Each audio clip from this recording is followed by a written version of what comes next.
mengenal ilmu akhir zaman adalah salah satu bagian dari ilmu mengenal tentang seluk-beluk ar-ruh. Hatta ya'tiya amrullah. Sampai datang amrullah. Amrullah bagi ahli fikih, ahli hadis, ahli akidah, itu kiamat. Tapi indi amrullah wal mahdi. Ya, amrullah itu siapa? Al-Mahdi. Belajar tentang agama itu dimulai dengan hadis Muslim, hadis pertama, itu di hadis Muslim, ada dialog antara Sayyidina Jibril dengan Sayyidina Muhammad sallallahu alaihi wasallam. Itu basic kajian ini. Itu basic kajian ini. Sedangkan ini adalah ujungnya. Jadi basic kajian ini ada pada kajian akhir zaman yang kita sebut dengan 4 pilar al-Islam, ad-din. Ini pernah saya sampaikan di tahun 2018, 19 itu sering sekali, dan sepertinya sekarang sudah jarang saya jelasin ya. Yang pertama, Islam. Yang kedua, iman. Yang ketiga, ihsan. Tapi orang berhenti pada 3 ini. Islam, hukum zahir, hukum fikih, rukun sholat 13, 18. Apa hukum riba? Haram. Apa hukum bank? Diperdebatkan. Apa hukum sholat 5 waktu? Wajib. Apa hukum sholat duha? Sunan. Itu fikih. Itu fikih. Orang berhenti di fikih. Fikih nanti mazhab. Mazhab fikih kita apa di sini? Ya, Indonesia, Malaysia, Singapura, Brunei, Patani, hampir sama. Itu memakai apa? Memakai mazhab Syafi'i. Dan itu urusan al-Islam. Tapi dalam al-Islam dibahas nggak tentang khusyuk? Dalam bab fikih. Dibahas nggak tentang saya nggak bisa khusyuk nih, gimana caranya? Nggak ada. Di dalam bab al-Islam dibahas nggak tentang makna la ilaha illallah? Nggak ada. Maka orang hanya berfikih, bermazhab Syafi'i tidak cukup. Agamanya belum sempurna. Ya. Yang kedua, fikih. Setelah fikih yaitu akidah. Ada 5 rukun iman. Betul? Ini yang kemudian banyak perbedaan ya, kalau di fikih tadi sunnah bid'ah antara salafi, wahabi dengan ahlus sunnah. Dan ini saya apresiasi kepada Kiai Abdurrahman, sahabat saya dan pembina pengurus di masjid ini, untuk berani nulis depan majang masjid ahlus sunnah. Ya, semoga Allah berkahi dan istiqomahkan, amin ya rabbal. Dan itu bukan anjuran saya ya, itu inisiatif ilham dari murid Gusmi ini ya. Salah satu yang buat saya senang kesini karena ketemu dengan murid dari wali nyentrik, wali Allah yang unik, yang kita sebut wali malamatiyah. Nah, beliau muridnya ini. Nah, cuma muridnya jadi kiai, gimana gurunya itu ya. Semoga Allah berkahi beliau dan guru-gurunya, amin ya rabbal alamin, dan semua pengurus pembina ya. Bab akidah nanti muncul aliran Mu'tazilah, aliran macam-macam, Syiah. Hari ini muncul Syiah di Indonesia. Sudah mulai ramai? Sudah mulai ramai? Syiah di Indonesia? Sudah mulai ramai. Kita nggak benci Syiah, cuma kita beda dengan Syiah. Kita nggak benci Wahabi, tapi kita beda dengan Wahabi. Jadi beragama itu gagal kalau saya berbeda lalu saya benci. Sudah berapa lama belajar? Setiap kali belajar ujungnya benci. Itu berarti Anda belum beragama. Karena Allah itu menyebut kata cinta sering sekali dalam Al-Quran. Innallaha yuhib. Innallaha yuhib. Yang diperangi itu cuma 2 aja dalam Al-Quran yang dianggap, yang Allah benci. Orang-orang kafir, orang-orang munafik. Dan itu kemudian dengan nama yang berbagai macam, ya. Masalahnya orang munafik itu tidak tertulis namanya hari ini. Bisa jadi kita yang merasa paling benar ini munafik. Maka jika benar seseorang belajar agama, dia menuduh dirinya munafik, bukan menuduh orang munafik.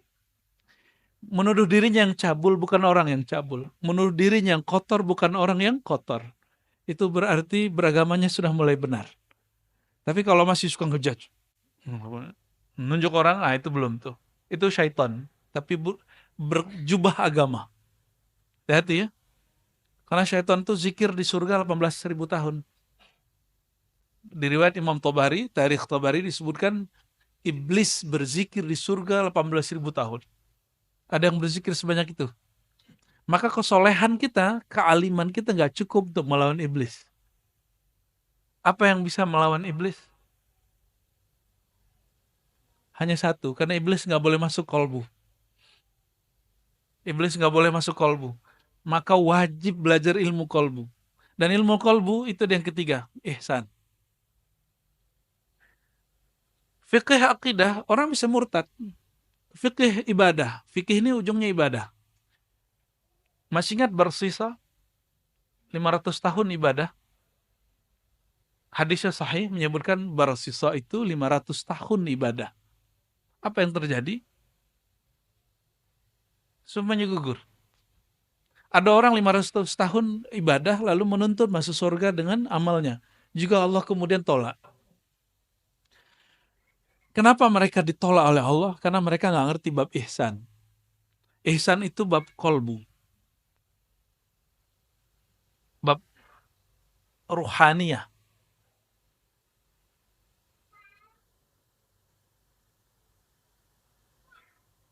Di rukun iman ada 6. Ada nggak bab tentang Imam Mahdi? Nggak ada. Berarti membahas Al-Mahdi bukan rukun iman. Oke? Jadi jika ada orang keliru mencari Imam Mahdi, keliru dalam bab rohani. Tapi bukan keliru dalam bab iman. Untuk mencapai bab akhir zaman, kita wajib belajar ilmu kolbu. Ini satu-satunya alat, nggak bisa lagi. Fikih hadis ini di sini. Hadis tentang Imam Mahdi, hidungnya mancung, jidatnya lebar. Dan saya sudah banyak didatangin orang yang hidungnya mancung dan jidatnya lebar ngaku Imam Mahdi. Jadi saya tanya, apa bukti kalau Anda itu Mahdi? Lihat hidungku dari samping, katanya. Lihat jidatku. Akulah sang Mahdi yang kamu cari-cari itu, yang kamu tunggu-tunggu itu. Ya, saya mau ketawa, takut dosa. Tapi itu terjadi. Dan yang paling sedih apa? Orang halu merasa dirinya lah sang Mahdi. Karena habis pandemi kemarin, itu tambah banyak orang halu bahwa dialah Al-Mahdi. Emang Al-Mahdi mesti pandemi dulu baru ketahuan. Ya. Jadi kekeliruan dalam bab kemahdian itu kekeliruan spiritual, rohani. Dia tidak berimplikasi kepada iman dan Islam. Dia masih Muslim, dia masih mukmin, tapi rohaninya keliru. Ini tolong digarisbawahi ya. Tolong digarisbawahi. Jadi kalau nanti ada orang ngaku Imam Mahdi, dia masih mukmin. Dia masih seandainya dia benar, dialah sang walinya. Jika dia salah, dia pembohong. Tapi dia tidak kafir, dia tidak murtad. Jika ada kelompok pengikut Imam Mahdi tertentu, Mahdi, ada Mahdi, jadi Jawa kan? Maka orang ini, dia hanya keliru secara rohani, tapi implikasinya, kalau umurnya panjang mungkin dia jadi pengikut Dajjal. Tapi semoga umurnya nggak panjang-panjang amat. Jadi kalau kita ketemu Al-Dajjal yang asli, dia sudah meninggal duluan. Ya. Ini yang penting ya. Mohon maaf, Nabi SAW masuk Mekah, lahir di Mekah, yang diajarkan pertama, sholat 5 waktu atau la ilaha illallah. Nabi di Mekah, pertama kali ketika melihat orang konflik terus bilang, ente sombong, ente belagu. Atau Nabi kemudian mengajarkan silaturahim. Silaturahim tidak ada di fiqh, tidak ada di akidah, adanya dalam tasawuf. Itu ilmu ihsan. Jadi ilmu qalbu itu ilmu tasawuf. Karena ilmu tasawuf itu adalah aplikasi daripada perlawanan kepada syaitan, maka syaitan benci dengan ilmu tasawuf. Masalahnya syaitan itu ada dua. Ada jin, ada manusia. Maka saya khawatir kepada orang benci tasawuf. Jangan-jangan, jangan diterusin. Jangan-jangan minhum, ya.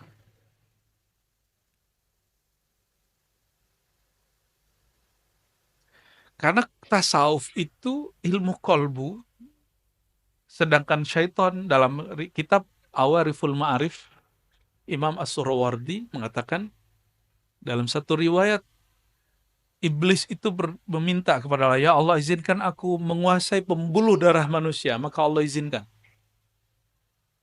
Ya, maka setiap tubuh kita ada pembuluh darah, setiap tubuh kita ada tensi yang berbeda-beda. Ilmu tadi pagi dari Pak Dokter, ya.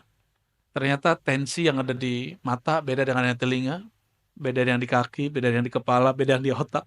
Itu ilmu luar biasa itu. Ya, supaya nggak sembarangan minum obat tensi katanya, ya. Ya. Sama banyak orang belajar agama salah minum. Nah, ini seharusnya dia menggetarkan yang mana, yang getar yang lain gitu.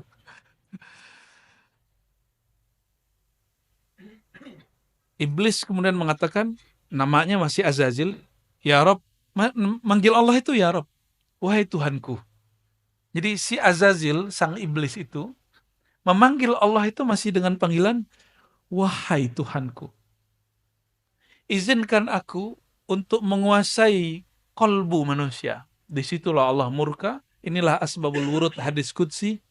Tapi di Sahih Bukhari Muslim, kalimat itu nggak muncul. Yang muncul cuma ujung hadisnya. Al-kibriya'u ridai. Kesombongan itu adalah selendangku. Ya. Di riwayat lain, siapa yang mencoba untuk ingin mengambil selendangku berarti dia sedang melawanku. Maksudnya apa? Yang boleh menguasai kolbu itu hanya aku. Maka orang yang ingin menguasai kolbu, dia sedang menentang Allah Subhanahu wa taala. Ini perhatikan. Mursyid tidak menguasai kolbu dirinya, bahkan kolbu dirinya dia nggak kuasai, apalagi kolbu murid. Dia hanya diberi pengetahuan tentang penyakit kolbu dan cara mengobatinya. Guru nggak bisa nguasain kolbu, ini perhatikan ya. Dokter bisa nguasain penyakit nggak? Pak dokter berdua? Gimana Pak dokter? Bisa menguasai penyakit? Betapa banyak dokter sakit. Kalau dokter sakit, kita gimana cara ngobatinnya? Maksudnya apa? Para mursyid ini kadang-kadang murid terlalu mendewakan guru. Akhirnya dia mengira guru itu menguasai kolbu. Tidak. Guru hanya menguasai ilmu kolbu. Ilmu mengobati kolbu. Paham di situ ya? Jadi guru tidak pernah menguasai kolbu manusia. Karena yang boleh menguasai kolbu hanyalah Allah. Dan kalau ada seorang mursyid ngaku menguasai kolbu manusia, fahuwa syaitanun bijubbati syekh. Bijubbati syekh al-mursyid. Kalau ada seseorang mengaku dapat menguasai kolbu manusia, maka dia syaitan, iblis, ya, yang berjubah syekh. Nauzubillah min, nggak ada yang sanggup. Nggak ada yang sanggup. Hatta Nabi Muhammad SAW tidak menguasai kolbunya. Beliau mengatakan, hadza fima amlik wa la tahkumni fima la amlik. Ya Allah, jangan hukumi aku terhadap hal yang aku tidak kuasai. Ya. Ini perhatikan, maka wajib belajar ilmu tasawuf. Ini kaedah-kaedahnya seperti itu. Dalam hadis qudsi disebutkan, qulubu bani Adam biyadir rahman, baina isba'in min asabi'ir rahman. Kolbu manusia di antara jemari-jemari Tuhan yang maha pengasih. Jangan bayangkan Allah itu benda, karena Allah bukan benda, maka disebut jemari, itu bukan berarti jemari ini. Tapi Allah menyebutnya jemari-jemari sang maha pengasih. Berarti kolbu itu hanya dapat disentuh, digerakkan oleh rahmah, kasih sayang. Ya, semoga daurah itu berarti pelatihan, training, pengajian, ya. Semoga Allah berkahi dengan rahmat Allah SWT. Semoga dari awal sampai akhir kita berdaurah dengan hati, ya. Dan Allah memandang hati kita dengan rahmatnya dan mengucurkan rahmat dari awal kita mulai sampai selesai, bahkan sampai kita wafat nanti. Amin ya rabbal alamin, ya. Kami dari Ribat, saya tidak sendiri. Alhamdulillah ada muallim-muallim, ya, ada guru-guru, ada tim khidmat yang luar biasa. Jadi benarlah kata Nabi SAW, alaikum bil jamaah.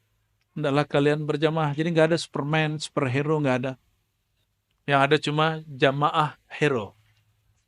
Ya, jamaah man atau jamaah woman. Jadi hanya super itu dalam berjamaah. Tidak ada orang super dalam. Ya, nggak mungkin, itu mustahil. Ya, barakallahu lakum jami'an. Ya. Itu juga ilmu kolbu. Ya. Bagian dari ilmu kolbu.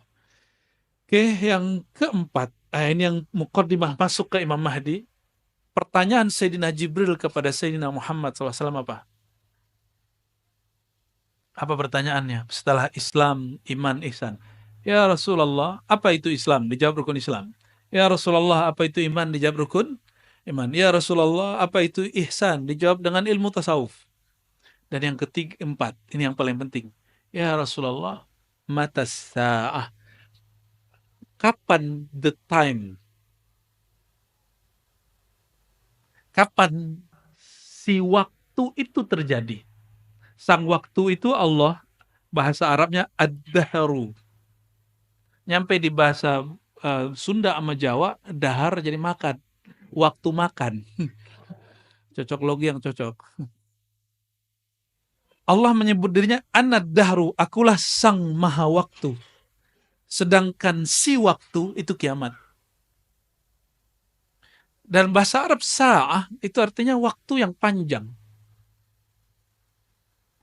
Apa pertanyaan Sayyidina Jibril alaihissalam? Mata sa'ah, hadis sahih Muslim kedua. Hadis pertama dan kedua ketiga. Ya. Bab pertama di Kitabul Iman, hadisnya itu. Kapan terjadi kiamat, wahai Rasulullah? Apa jawaban Nabi Muhammad SAW? Nah, ini perhatikan. Mal mas'ul anha bi'a'lam minas sa'il. Ini jadi kaidah kita. Tidaklah yang ditanya lebih tahu daripada yang bertanya. Selevel Nabi Muhammad SAW, masalah si waktu itu bagi dia misteri. Apalagi bagi kita. Maka kalau ada orang mengukur umat, mengukur kiamat kapan, dia sudah melewati Sayyidina Muhammad SAW, sudah melewati Sayyidina Jibril. Ini sudah dua kaidah. Tadi kaidah qalbu, sekarang kaidah yang ketiga. Kedua, apa itu? Tauqit akhir zaman, tauqitus sa'ah, laysa min manhaj an-nabawiyah. Menentukan kapan kiamat bukanlah bagian dari ajaran kenabian. Tapi perkiraan tentang Dajjal, Mahdi itu masih oke. Yang nggak boleh itu apa? Kapan si waktu bernama kiamat terjadi, itu nggak boleh. Paham ya di situ? Kalau mengenai waktu lahirnya pembaharu, itu Nabi sendiri yang mengajarkan, Sallallahu Alaihi Wasallam. Apa kata beliau? Akan muncul setiap 100 tahun, hadis Abu Daud, ya, orang mayujaddid laha dinaha, yang mentajdid agamanya, yang mentajdid baginya agamanya, bagi masa itu agamanya. Apa maksudnya? Agamanya nggak diubah, tapi kondisi yang berkaitan dengan si agama itu diubah. Ya, dulu nggak ada orang pengajian beginian kan? Bid'ah nggak? Rasulullah SAW nggak pernah ngaji pakai tab, nggak ada. Ya, maka pertanyaan keempat ini menjadi pilar keempat dalam agama, yaitu akhir zaman.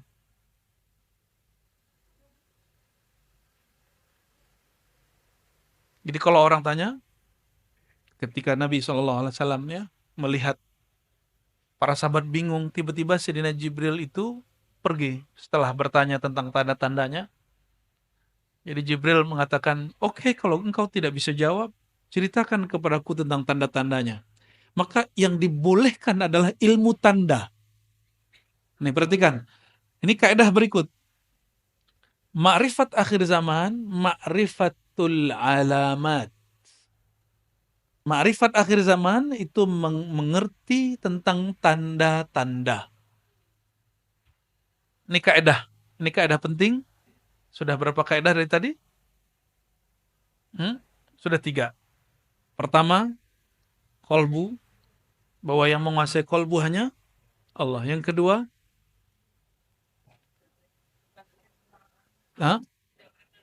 tidak ada dalil yang memperkenan kita menentukan kiamat. Yang ada adalah yang ketiga, hanya boleh mengetahui tanda-tanda. Paham di situ ya? Dan tanda-tanda ini, coba Islam, fisik, iman, akal, ihsan, kolbu, ruh. Maka tanda ini diberikan kemana?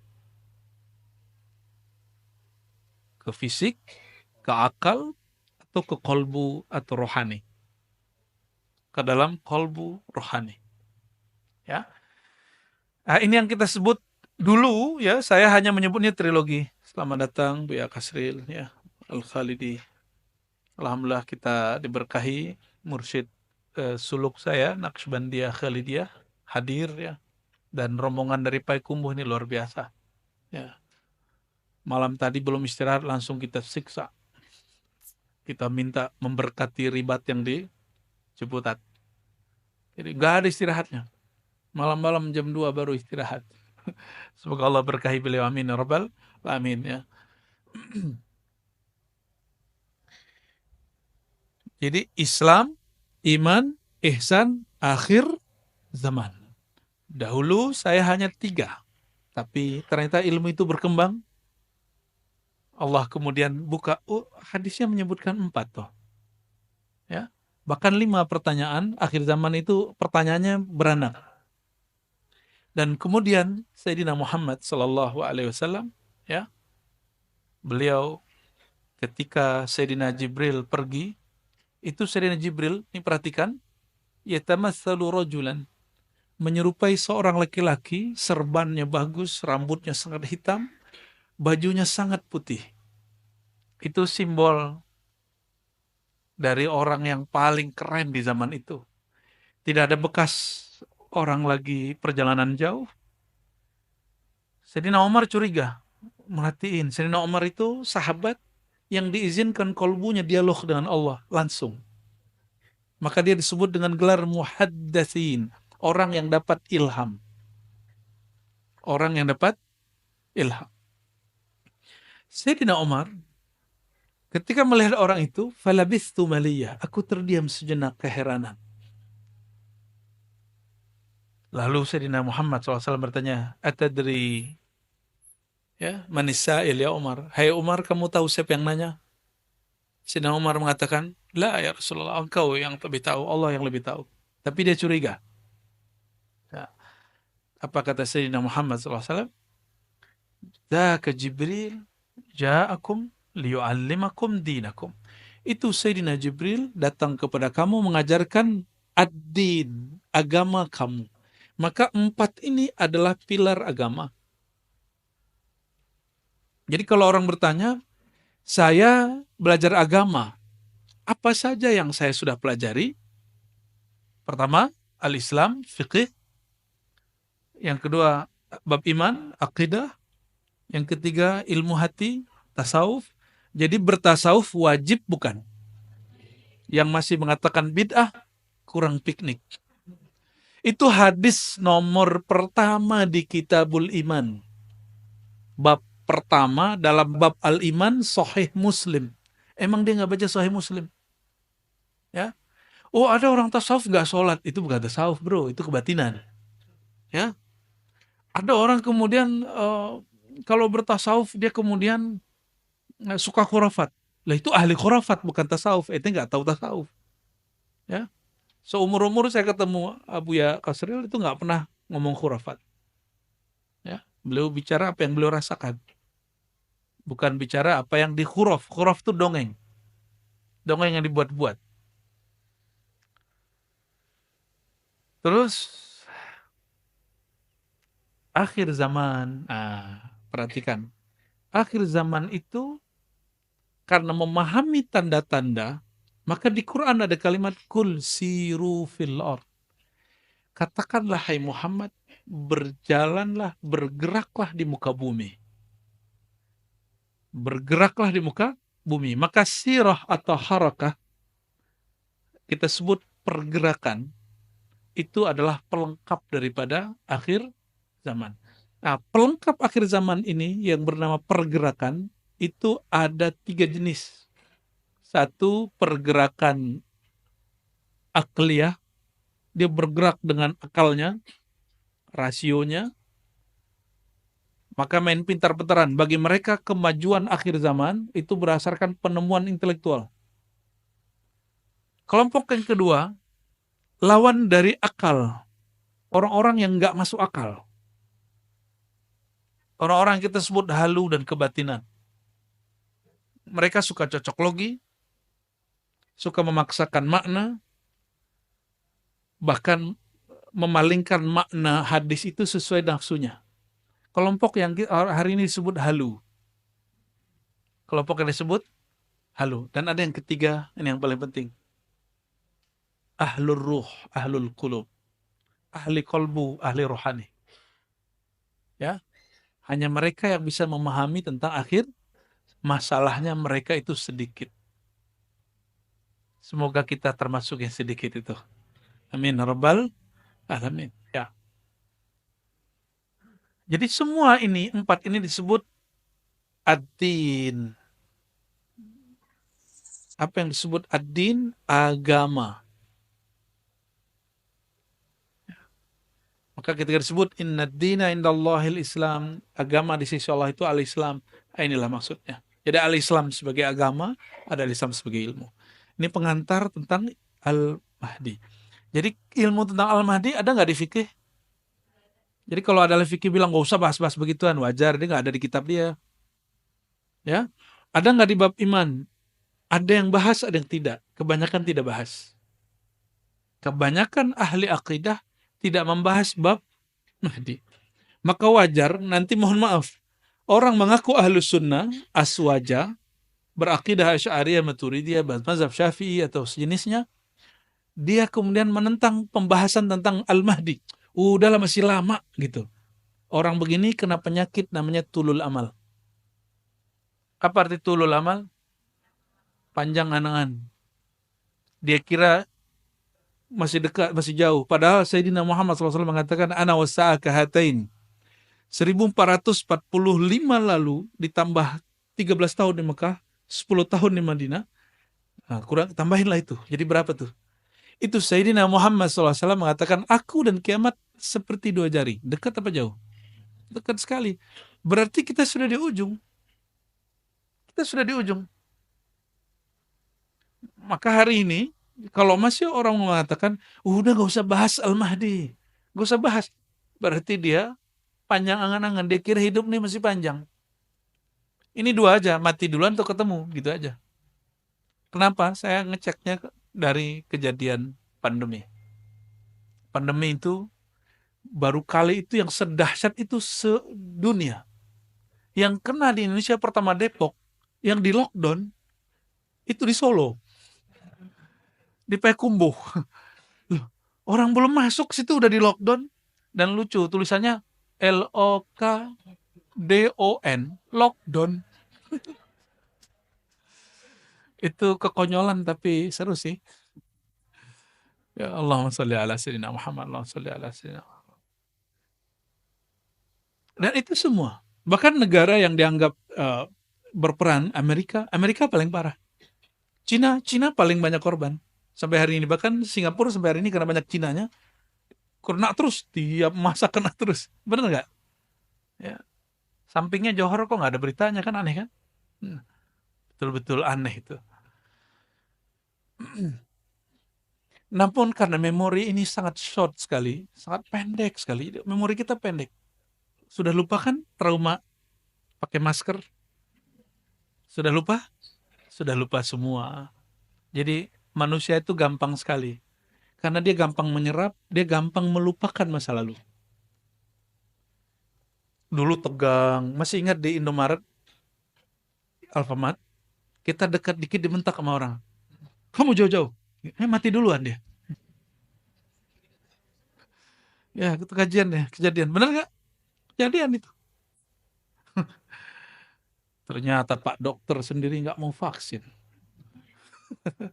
Allahumma sholli ala sayyidina. Kecuali Pak Dokter yang satu lagi mau vaksin. Oke, akhir zaman. Jadi kajian ini sebenarnya sudah kontemplasi panjang. Karena saya dulu ngaji hadis 15 tahun nggak ngerti susunan akhir zaman itu kayak gimana. Mana yang duluan, mana yang akhiran. Tapi pandemi kemarin itu saya anggap itu suluk. Suluk al-Khafidi. Suluk Covid. Jadi suluk itu menempuh jalan. Khafid itu bahasa Arab, berarti Allah yang maha menyembunyikan, merendahkan, mensirkan. Ya, khafid, khafid. Ya, al-Khafidi. Jadi selama itu Allah banyak kasih saya anugerah yang saya nggak mengerti. Jadi kalau ilmu yang pertama empirik, al-Islam itu empirik. Apa arti empirik? Coba lihat saya. Oke, sudah kelihatan? Pakai mata apa pakai hati? Oke, kelihatan dengan mata? Itu namanya terlihat secara empirik. Empirik artinya panca indera. Oke, coba pegang temannya di samping. Itu makhluk zahir apa jin itu? Oke, berarti emang manusia yang hadir ya? Bukan malaikat, jin yang hadir toh? Tapi tenang, mereka juga ada yang hadir sebagian. Ya. Cuma karena pakai registrasi dia bingung mau masuk dari mana tuh. Ya masuk aja mereka. Ya masuk aja masuk ya. Oke, itu namanya pengetahuan empirik. Apa pengetahuan? Pengetahuan secara fisik. Ini ringkasan S1, S2, S3 ini.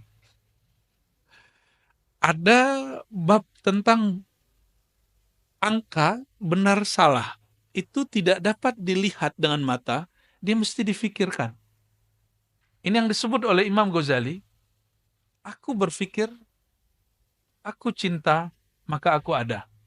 Diambillah oleh filosof dari barat itu ya, Immanuel Kant. Apa kata dia? Aku berpikir, maka aku ada. Itu diambil dari Ghazali. Maka Ghazalinya barat itu Immanuel Kant. Dia buat agama sendiri disebut Kantia. Ya, Kantianism. Saya kasih angka, coba. Perhatiin. 1 tambah 3 tambah 4 tambah 5. Berapa? Gampang bener. 1 tambah 2 sebut. Oke, ya. Itu kelihatan nggak? Oke, 2 kali 3 kali 3. Bagi 1. Oke, fokus. Itu namanya pengetahuan yang diperoleh berdasarkan akal, rasio. Maka kita pikir, lalu kita tahu. Alam ini berubah. Betul? Ada sebuah kaidah, segala yang berubah, makhluk dicipta. Alam ini berubah, maka alam itu dicipta. A sama dengan B, A sama dengan C. Segala satu yang berubah, dicipta. C. Ciptanya C. Terus, pasti pusing. Nggak jadi deh. Itu mantik ya. Alam, ketika kita sebut dia dicipta, dia bukan muncul dari satu kalimat. Dia muncul dari 2 kalimat. Disebut premis. Segala sesuatu yang berubah adalah makhluk. Alam berubah. Yang ketiga, Alam adalah makhluk. Menyusun ini, yang menyusun akal atau mata? Atau lisan? Yang menyusun akal. Oke.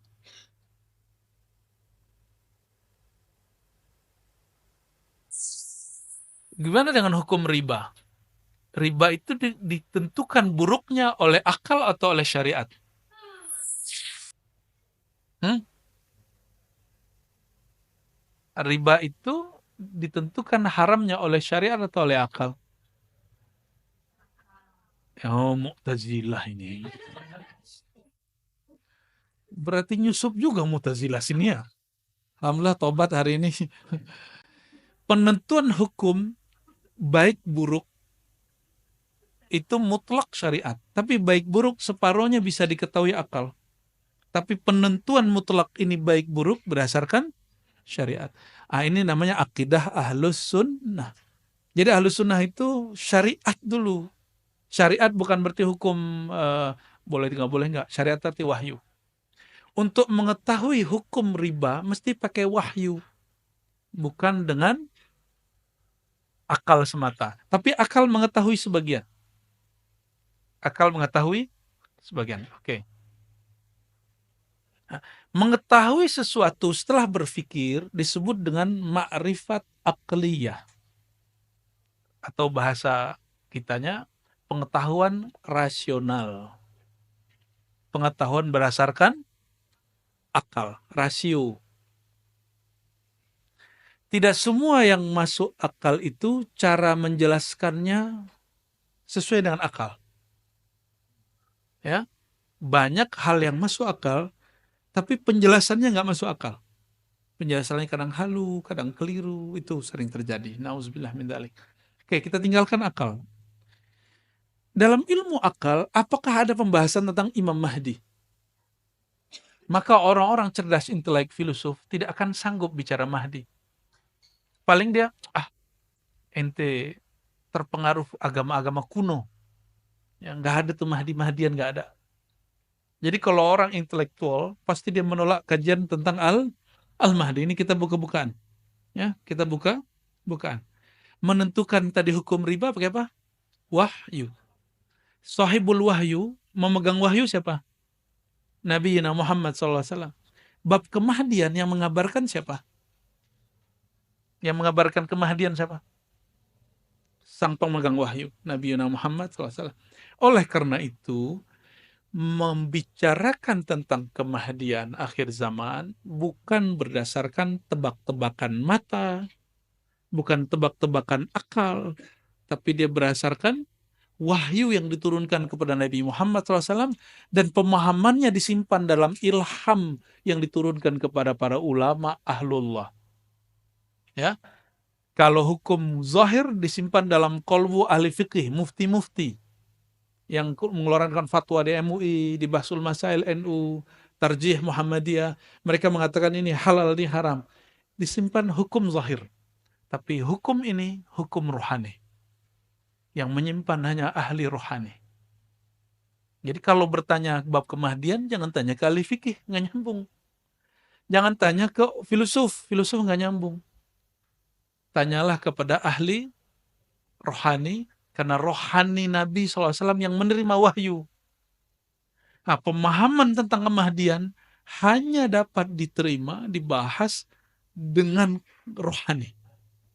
Nah, ini perbedaan kajian akhir zaman ribat dengan di luar ribat. Nah, ini kita sebut ini manhaj kami. Manhaj artinya sistem berpikir yang kami bangun. Ya, tolong diperhatikan. Ribat membicarakan akhir zaman. Ambil hadis Nabi SAW. Karena hadis itu empirik tapi isinya wahyu. Lalu kita pelajari itu dengan kolbu dan ruhani. Kepada ahli kolbu dan ahli ruhani. Barulah kemudian muncul makna.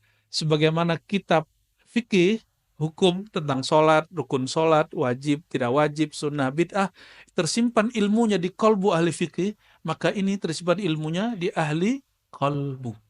Masalahnya, tadi ada bab ihsan ya. Bab ihsan tentang kolbu dan ruh. Ini dua ya. Kolbu dan ruh beda. Perhatikan, kolbu dan ruh beda. Kolbu itu sentral manusia, ruh itu sumber sebelum kolbu itu adalah ruh. Ditiupkan ruh ke dalam diri, maka Allah ciptakan satu alat dalam diri kita namanya kolbu. Gitu. Maka ruh itu kolbunya kolbu. Intinya kolbu adalah ruh. Tapi ruh bukan kolbu. Ruh lebih dalam, lebih luas daripada kolbu. Jika orang belajar tasawuf mentok dalam bab kolbu, dia nggak akan bisa bicara tentang kemahdian. Dia nggak akan mampu bicara tentang akhir zaman. Tapi jika dia diizinkan Allah rohaninya diperjalankan set ke depan, diperjalankan ke belakang. Ini yang dikatakan oleh Imam Hakim At-Tirmizi, kekasih-kekasih Allah itu diberikan ilmu bad'i, ilmu masa lalu, rohaninya diperjalankan ke masa lalu. Kadang diperjalankan ke masa depan, ilmu maqadir masa depan. Mereka lah yang bisa cerita, oh hadis ini cara memahaminya begini. Kenapa? Karena ada satu kaidah, ini kaidah yang sudah sepakat semua ahli tasawuf, ahli ihsan. Man lam yadhuk, lam ya'rif. Siapa yang tidak pernah mengalami, merasakan, mencicipi, dia tidak akan pernah memahami. Nabi SAW, nih perhatikan, Nabi itu lagi sholat, itu diperjalankan ke masa lalu, diperjalankan ke masa depan. Lagi zikir, tiba-tiba beliau hilang secara batin, fisiknya masih di antara sahabat, rohaninya tiba-tiba diperjalankan. Oke, Nabi mewarisi hukum fikih kepada ahli fikih, mewarisi hukum akidah kepada ahli akidah. Terus ihsan diwariskan kepada para ahli tasawuf, para mursyid. Maka mursyid-mursyid dia dipertemukan rohaninya dengan orang-orang yang meninggal terdahulu, karena orang-orang terdahulu tidak pernah meninggal. Mereka hanya pindah alam, hanya pindah dimensi, tapi dengan cara yang ketat. Itu yang disebut ilmu thariqah. Jadi thariqat itu mengunci halu. Orang tidak berthariqat pasti halu. Ini perhatikan ya. Jadi kenapa muncul halu? Karena dia mencampur adukan thariqat dengan khayalan dia. Nah, dia nggak bisa bedain ini syaitan apa malaikat ya. Ini syaitan apa halu, ini apa keinginan dia, apa keinginan Allah. Ya kan muncul fenomena orang bisa menundukkan hujan. Loh yang menunjukkan hujan Allah. Kita diberi hadiah oleh Allah ditundukkan langit dan bumi, bukan kita yang menundukkan langit dan bumi. Huwallazi khalaqalakum ma fil ardi jami'a. Allah lah yang menjadikan, menciptakan, menundukkan yang di muka bumi semuanya. Bukan kita yang menundukkannya. Yang menundukkan siapa? Allah Subhanahu wa taala. Jadi sahabat-sahabat semua, mengenal bab kemahdian itu nggak cukup pakai ilmu thariqah. Nggak cukup dengan wirid. Oleh karenanya, antum bertanya ke beberapa ahli thariqah, dia nggak akan sanggup menjelaskan bab kemahdian. Karena dia mentok di kolbu, di angka-angka zikir 70.000 kali 7, la ilaha illallah kali 7, gitu-gitu aja. Ya. Tapi jika dia perjalankan ke ruh, pasti dia diberi isyarat walaupun sedikit. Nah, tergantung jatah dia. Allah itu memberi rezeki itu dua. Ada rezeki zahir, ada rezeki batin. Ini bagian dari rezeki batin. Mungkin bapak saudara ada yang diberikan rezeki zahir yang berlimpah dan suka berbagi. Dan ada juga orang yang diberikan rohani, kolbu berlimpah, maka dia berbagi rohani. Itu sama. Ini kaya. Hanya beda kekayaan. Ya ini kekayaan rohani, ini kekayaan jasmani, dan mereka saling memerlukan, saling menguatkan. Itulah baginda Nabi Muhammad SAW dengan para sahabat. Ya. Dan ma'rifatu akhir zaman nau'un min ma'rifatir ruh. Ya. Jadi ini kaidah sebelum masuk ke hadis pertama. Mengenal ilmu akhir zaman adalah salah satu bagian dari ilmu mengenal tentang seluk-beluk ar-ruh. Masih ingat ada ayat? Yas'alunaka 'anir ruh. Ya, mereka bertanya kepada engkau tentang ar-ruh. Katakanlah ruh itu amri Rabbi. Ada namanya amri? amri Rabbi. Amri, urusan Rabb Allah. Boleh juga disebut amrullah. Perhatikan ada hadis Bukhari. La tazalu ta'ifatun min ummati. Senantiasalah ada sekelompok kecil dari umatku, gak banyak. Zahirina alal haq, mereka saling tolong menolong dalam al-haq. Semoga kita bagian dari itu, amin. Hatta ya'tiya amrullah, sampai datang amrullah. Amrullah bagi ahli fikih, ahli hadis, ahli akidah, itu kiamat. Tapi indi amrullah wal mahdi. Ya, amrullah itu siapa? Al-Mahdi. Karena amrullah itu artinya rahasia Allah. Dan yang Allah rahasiakan sekarang adalah Sayyidina Al-Mahdi. Itu hadisnya jelas. Sahih Bukhari dan Muslim, Abu Daud, Tirmizi, hadisnya lengkap. Nah, oleh karena itu, amrullah itu babnya sebutan tentang ilmu ruh, maka Sayyidina Al-Mahdi a'lamun nas birruh. Ini sudah mulai dibuka. Ciri pertama Imam Mahdi. Ya, ini diloncat sedikit ke ujung supaya saya nggak lupa nanti. Orang yang paling mengenal tentang amrullah, amrul Rabbi, yaitu ma'rifatur ruh, adalah Nabi Muhammad SAW. Lalu setelahnya adalah Al-Imam Al-Mahdi. Nah, dengan begini baru kita masuk, ini landasan untuk mengenal tentang hadis Al-Mahdi. Dan perlu digarisbawahi saudara-saudariku, sebutan Al-Mahdi itu ada sebutannya Al-Mahdi Al-Mubasyar, Al-Mahdi Al-Muntazar. Apa sebutannya? Al-Mahdi menyebut Al-Mahdi Al-Muntazar itu disebut oleh ulama Ahlu Sunnah dan juga disebut oleh ulama Syiah. Disebut oleh ulama Ahlu Sunnah dan juga disebut oleh ulama Syiah. Apa arti Muntazar? Mahdi Muntazar, apa artinya? Imam Mahdi yang ditunggu-tunggu. Dan dua-duanya ada dalam literatur Ahlus Sunnah, ada dalam kelompok Syiah. Maksud saya sederhana, jadi ada yang nggak faham, lalu mengatakan menyebut Al-Muntazar berarti ente Syiah. Jadi ada yang berhenti kajian akhir zaman, itu cuma karena si Ustadz menyebut kata Al-Mahdi Al-Muntazar. Ini coba cek.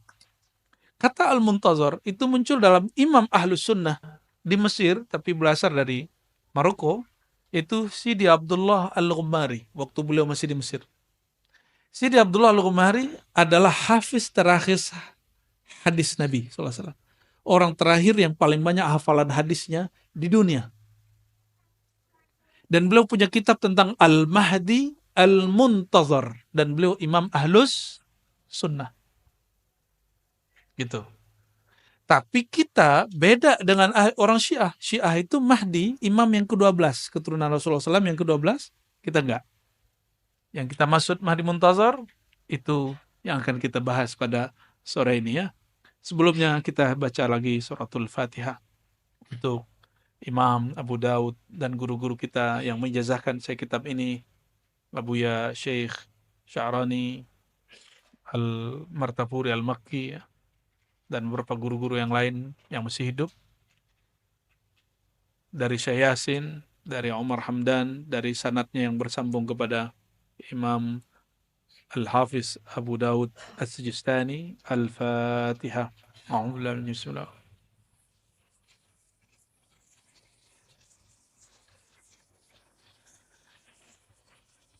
ولروه سيدنا المهدي خليفة الله وسيدنا الخضر عليه السلام. الفاتحة.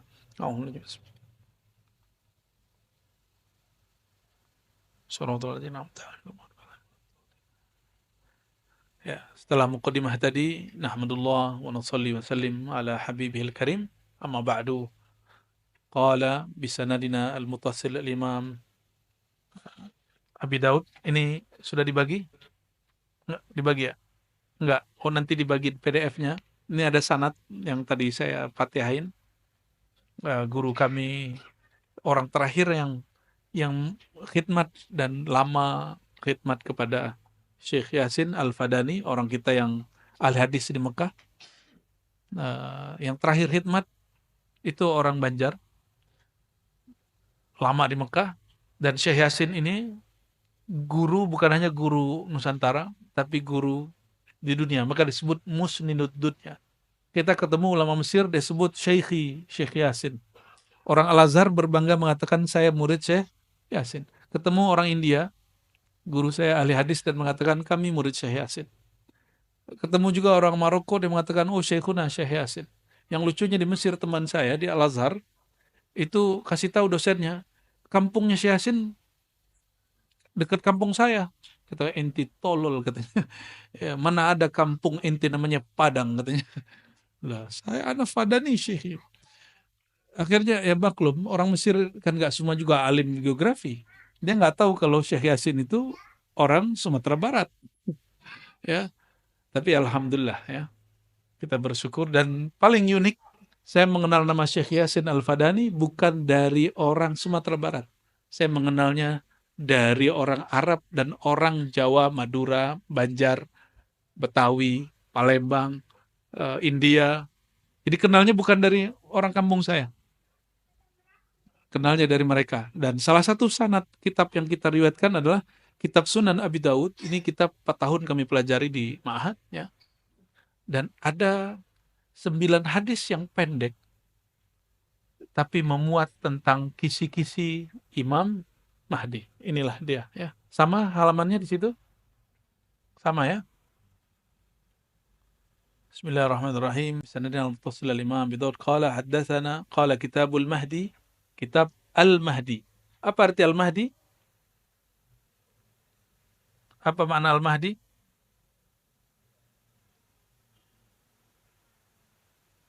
Al-Mahdi. Al-Mahdi dari kata huda, hidayah. Apa arti hidayah? Petunjuk. Petunjuk turun di hati apa di kepala? Apa di gelar? Apakah dokter lebih tinggi hidayahnya daripada orang yang bukan dokter? Wa may yu'min billahi yahdi qalbah. Siapa yang percaya kepada Allah, Allah bimbing hatinya. Berarti Al-Mahdi itu orang yang paling percaya kepada Allah. Itu rumusnya. Surat At-Taghabun, silakan lihat di rumah ya.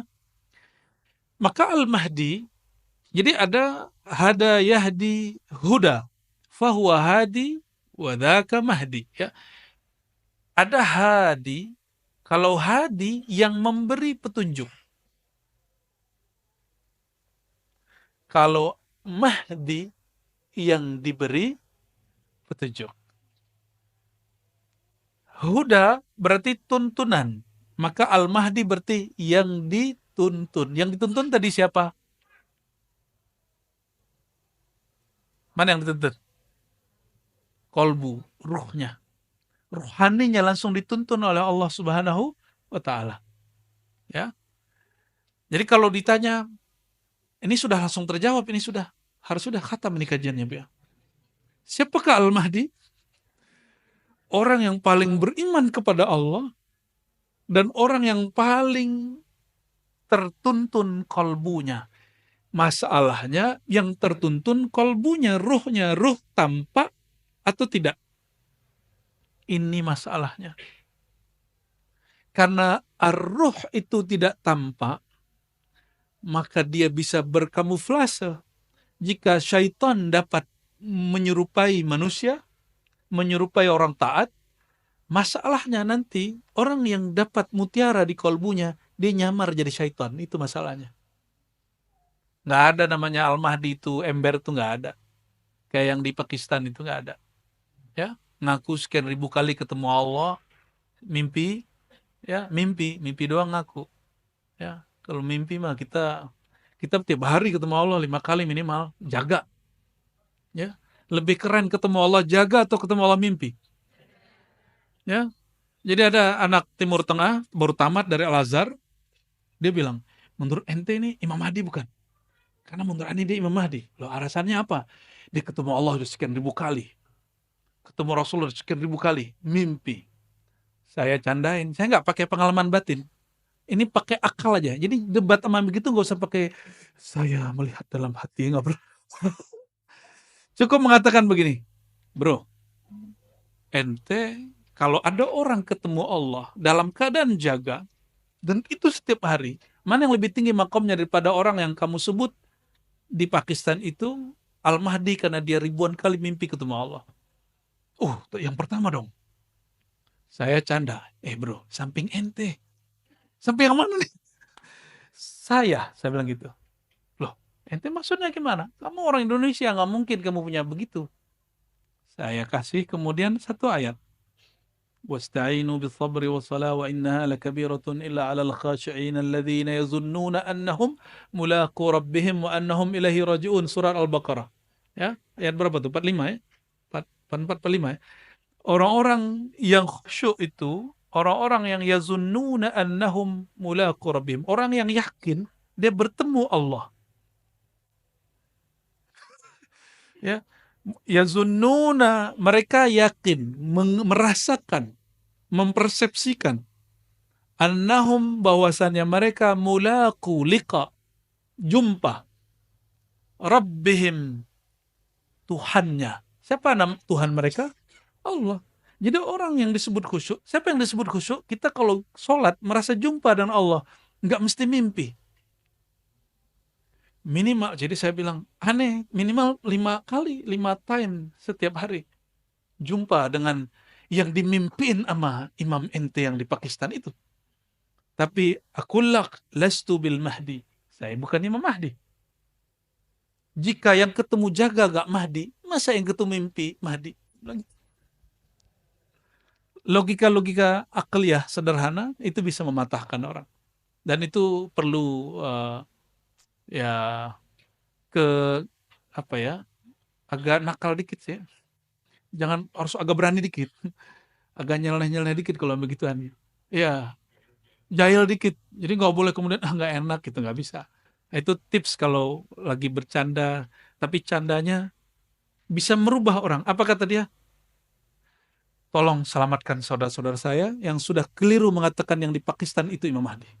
Dia langsung salaman sama saya. Itu salaman pencobaitan baiat sekaligus.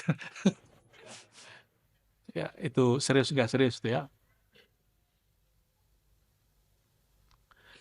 Jadi siapa Al-Mahdi? Orang yang dituntun ruhaninya, kolbunya oleh Allah Subhanahu wa ta'ala. Oleh karenanya, ahli hadis mentok pada riwayat yang 9 ini, lalu dikumpulkan oleh Imam Suyuti menjadi beberapa puluh dalam risalah tentang Imam Al-Mahdi. Makanya di daurah hadis ini, yang kajian hadis benar-benar cuma yang ini. Selebihnya adalah pelengkap kajian syarah Mahdi. Karena mensyarah Al-Mahdi itu mirip dengan cara memahami Sayyidina Musa mesti melalui Nabi Khidir. Oleh karena itu nanti ada satu bagian khusus di sini tentang Sayyidi Al-Khadir, mengetahui tentang hakikat Nabi Khidir ya, di modul yang keberapa ini ya. Di sini ada tentang Nabi Khidir ya. Jadi ini bukan kita lagi ngapa-ngapain, tapi kadang hadis nggak usah banyak-banyak, tapi instrumen penjelasnya harus banyak. Dan akul lakum ya, saya sampaikan, untuk memahami sir Al-Mahdi mesti belajar ilmunya Nabi Khidir. Ilmu yang Nabi Allah Khidir dulu sharing kepada Sayyidina Musa. Ya, nanti saya jelaskan ya sampai di mana nanti. Tentang Nabi Allah Khidir nanti yang akan membahas pakar-pakarnya nanti insya Allah ya. Jadi ribat itu gurunya juga berjamaah. Kita tidak sedang membangun satu sosok karena saya bukan Imam Mahdi. Jadi kami mencoba untuk menciptakan suasana berjamaah karena Nabi Muhammad SAW mengatakan alaikum bil jamaah, kalian wajib berjamaah, maka guru pun nggak boleh sendiri. Alhamdulillah ada beberapa buya ya. Nanti silakan nikmati dari mereka dan jangan beda-bedakan. Jangan beda-bedakan. Jadi nanti kalau yang di depan duduk itu Buya Aldomi, maka anggap itu Buya Aldomi bukan Ar-Razi. Ya. Maka terima utuh apa yang Allah berikan dari kolbunya, jangan kemudian bandingkan dengan saya atau dengan Buya Asfi atau dengan Buya Yunal. Nanti jangan jadi juri pulang. Atau pas nanti, sepertinya kalau Buya Razi itu begini, ya. Anda nanti gagal.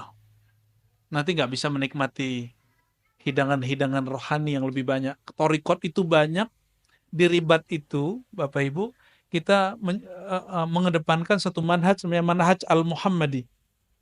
Manhaj al-Muhammadi itu boleh juga disebut Thariqah al-Muhammadi.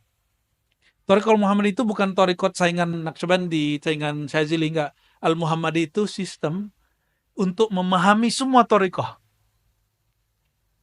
Ya, maka di ribat kami tidak fanatisme thariqah. Ya, thariqah apa aja bisa ditemuin di ribat.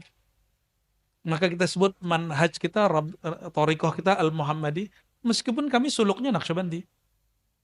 Wirid pagi sorenya Syazili. Jadi nanti sore di ujung pengajian ada zikir pagi sore, mohon dipimpin Buya Asfi ya.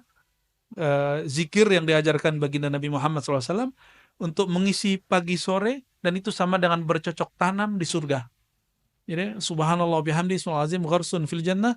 Orang yang baca subhanallah, dia sama dengan menanam di surga, membangun di surga. Maka nanti jangan keluar. Selesai dulu zikir baru keluar. Oke? Insya Allah. Kita masuk ke hadis yang pertama. Hadis yang pertama ini, hadis yang nomor 4279 di kitab Iman Abu Daud. Beliau meriwayatkan dari Amr bin Utsman. Amr bin Utsman ini bukan orang Ciputat, bukan orang Cinere, bukan Jakarta. Ya, dia orang Homs, ya. Jadi Imam Abu Daud pindah kota, dan dulu belum ada kereta, belum ada pesawat. Dia pindah kota untuk mengambil hadis ini. Dari Imam Marwan, Imam Ismail, ini kebanyakan orang Kufah, dari ayahnya Abu Khalid. Ini disebut dengan sanad. Apa sebutan ini? Ini sanad siapa? Silsilah siapa? Imam Abu. Sedangkan dari saya ke beliau sepanjang ini. Dari Imam Abu Daud ke Nabi 1, 2, 3, 4, 5, 6.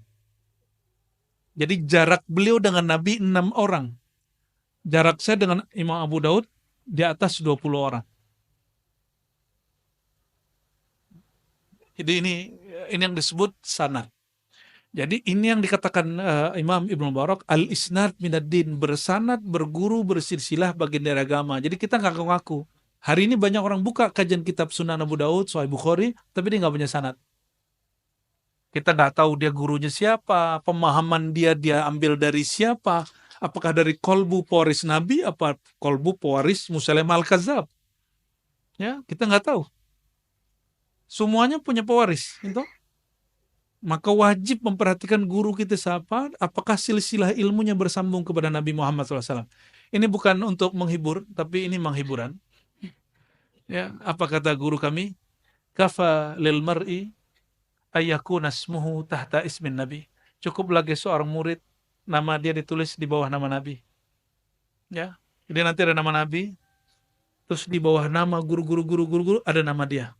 Itu yang disebut silsilah. Ya, nanti coba lihat di situs Ribat Nauraniyah, kita ada di situ menampilkan bukan gagah-gagahan, tapi sekedar orang karena banyak bertanya, jadi kami tampilkan bagan silsilah tarekat. Dan cara nulis bagan, nama Rasulullah paling tinggi, sallallahu alaihi wasallam, lalu nama kita paling bawah. Jangan dibalik.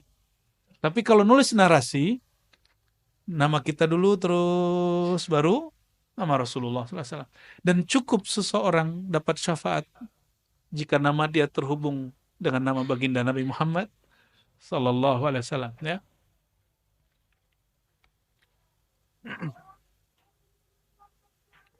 Oke.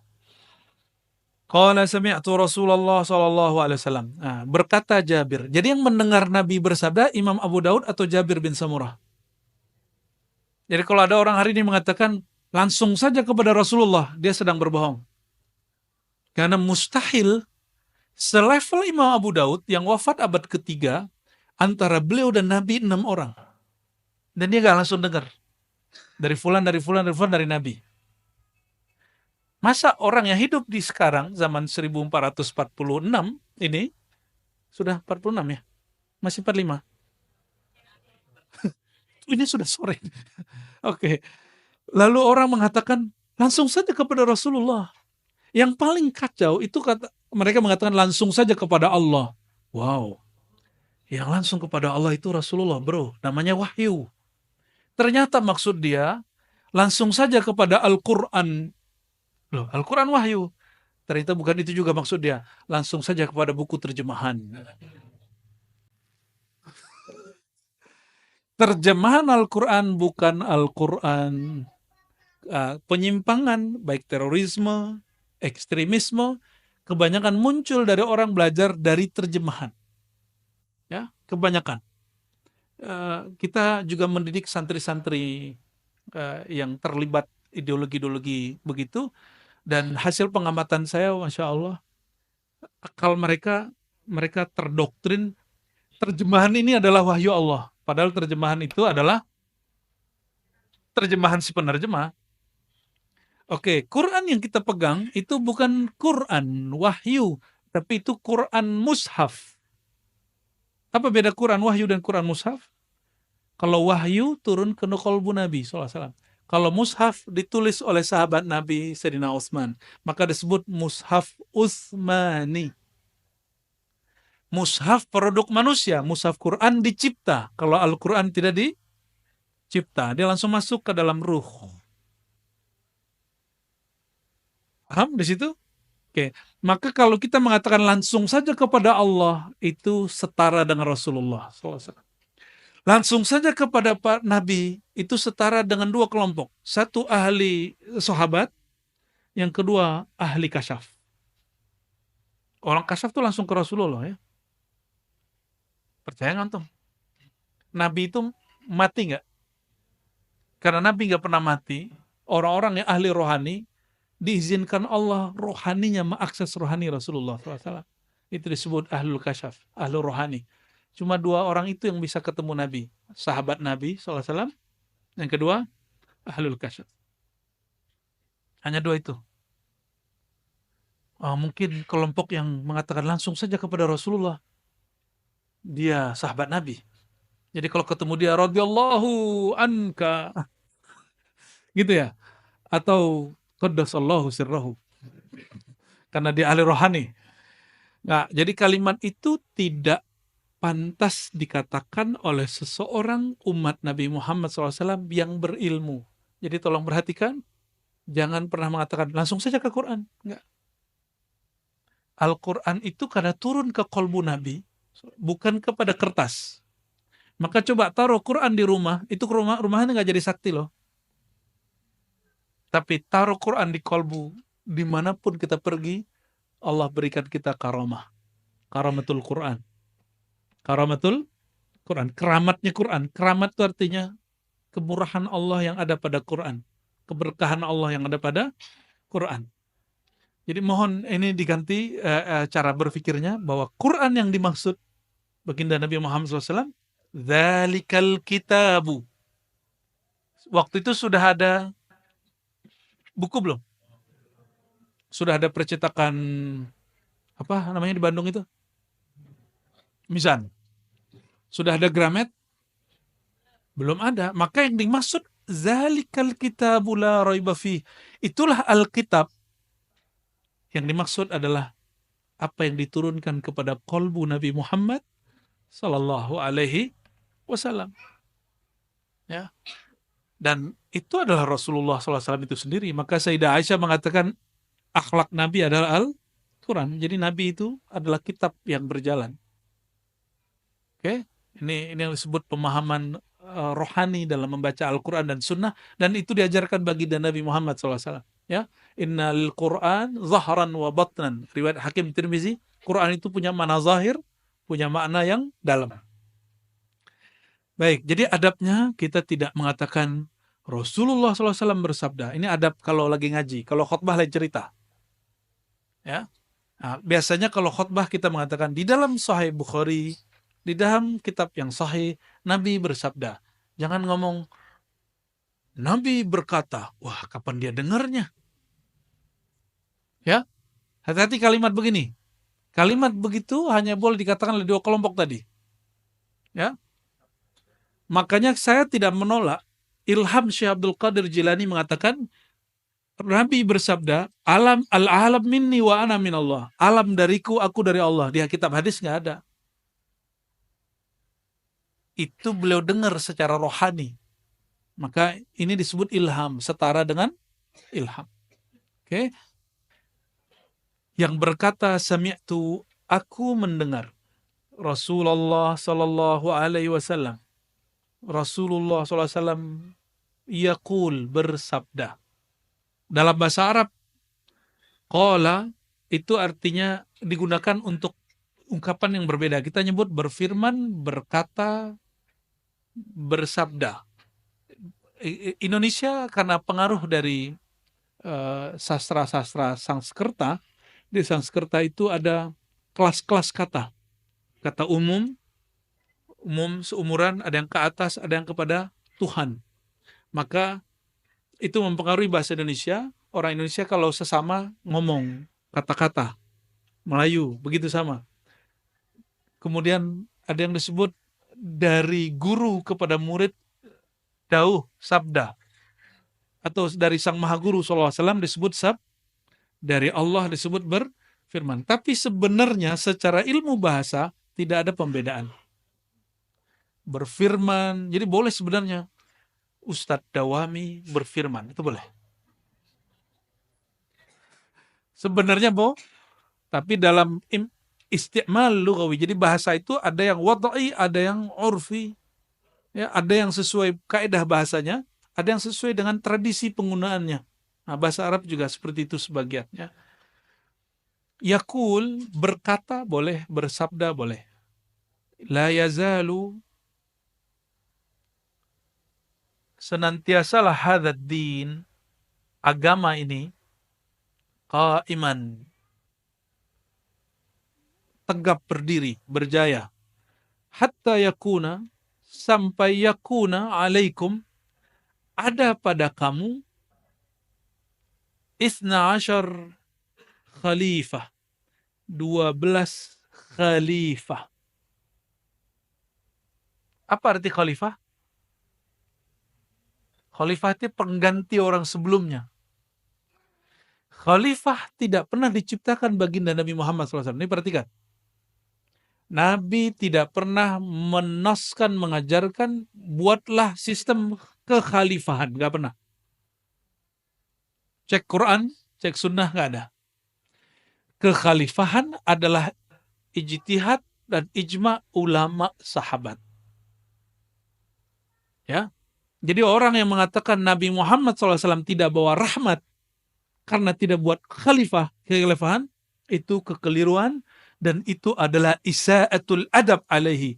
Itu orang yang bersikap kurang adab kepada baginda Nabi Muhammad SAW. Ya, jadi ada yang mengatakan Nabi gak bawa rahmat awal dicipta. Setelah lahir pun gak bawa rahmat. Gak ada rahmat. 40 tahun diangkat Nabi pun belum. Diangkat Rasul pun belum. Pas di Mekah pun belum. Sampai kemudian buat kekhalifahan. Nauzubillah min dzalik. Yadullu ala jahlihi bihaqqin Nabi sallallahu alaihi wasallam. Nabi itu belum lahir sudah rahmat. Karena sudah ada nur Nabi Muhammad sallallahu alaihi wasallam yang membuat Sayyidina Adam naik pangkat. Nabi Adam itu naik pangkat salah satunya karena melihat nama Nabi Muhammad SAW. Nurnya sudah ada di aras. Dan lebih dahulu nur Nabi daripada aras. Lebih mulia nur Nabi atau aras? Lebih mulia Nabi apa aras? Lebih mulia Nabi apa Ka'bah? Ini pertanyaan ini sering kita kasih nih ya. Semoga paham. Ya, jadi kita nggak pernah nyembah Ka'bah, kita nyembah Rabbul. Kita juga nggak pernah nyembah Nabi SAW, apalagi nyembah Nabi Isa, apalagi nyembah mursyid, apalagi nyembah kuburan, nggak masuk itu. Maka tuduhan kepada sufi, mereka ubadul kubur seperti dituduhkan oleh Wahabi, itu tuduhan buhtanun azim, kebohongan yang luar biasa. Dan itu permusuhan yang mungkin sampai kiamat gak selesai-selesai. Ya, kita nggak pernah nyembah-nyembah kecuali Allah Subhanahu wa Ta'ala. Ya. Kekhalifahan, ini perhatikan, tidak pernah dibuat Nabi SAW. Itu adalah hasil kesepakatan sahabat Nabi setelah Nabi SAW wafat. Oleh karenanya, kekhalifahan tidak suci. Yang suci nubuat, kenabian. Apa yang suci? Kalau nabi suci, tapi khalifah suci? Coba cek. Umar konflik dengan Ali. Pernah dengar? Sayyidina Abu Bakar konflik dengan Fatimah. Fatimah nggak mau sapa Sayyidina Abu Bakar sampai mati. Hadis Sahih Bukhari. Ya. Sayyidina Ali nggak mau membayar Abu Bakar karena menjaga hati Fatimah. Meninggal Sayyidah Fatimah baru dibayar Abu Bakar. Maka terjadi konflik Sayyidina Ali dengan Umar. Itu politik sahabat yang dijamin masuk surga. Apalagi politik Indonesia, apalagi politik Amerika, ya, politik Saudi nggak ngaruh. Ya. Semuanya pasti syarat konflik. Maka min tabi'atis siyasah fi ayyi suratin kana khalifatan mulkan au ayyi surah fala takunu salimatan minal khilaf. Ya, tidak ada satu sistem pemerintahan, apakah itu kekhalifahan, kerajaan, monarki, demokrasi, kecuali di situ ada konflik. Pasti ada konflik. Jadi jangan putus asa. Orang-orang yang suka ngebom karena dia sudah, aduh, negeri ini udah hancur. Ya. Polisi yang benar dibunuh.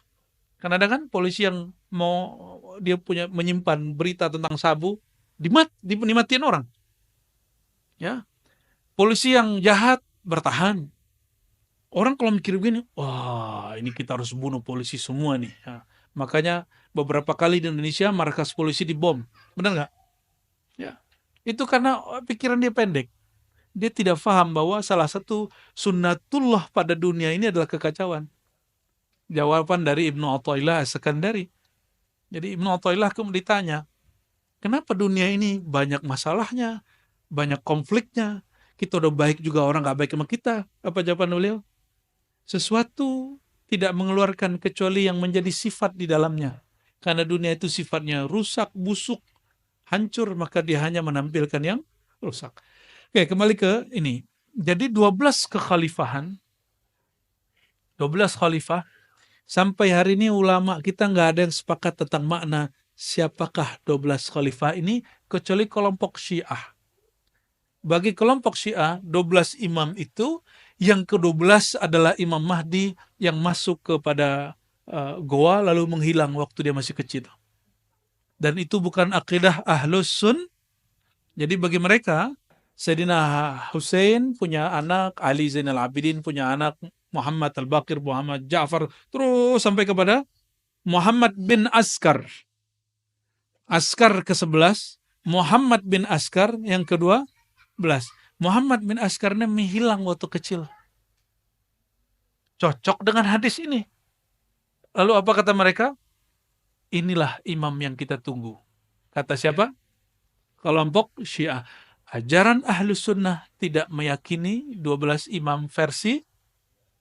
Kenapa? Banyak dalilnya.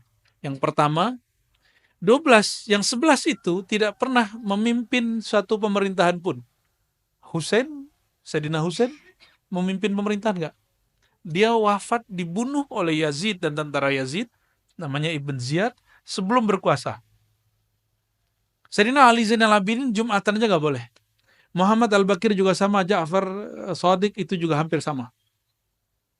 Sampai kepada keturunannya tadi. Jadi mereka jadi ahlul bait di zaman itu berat. Maka ketika di sini ada zuriat Nabi, Habib ya, Indonesia paling aman tinggal habaib. Sampai muncul isu anti nasab Ba'alawi ini ya. Kita nggak ikut-ikutan, ya, kita nggak komentar juga. Kalau pernah ada komentar saya sudah tutup ya. Kita nggak mau ikut-ikutan konflik karena itu bagian dari merusak ukhuwah Islamiyah ya.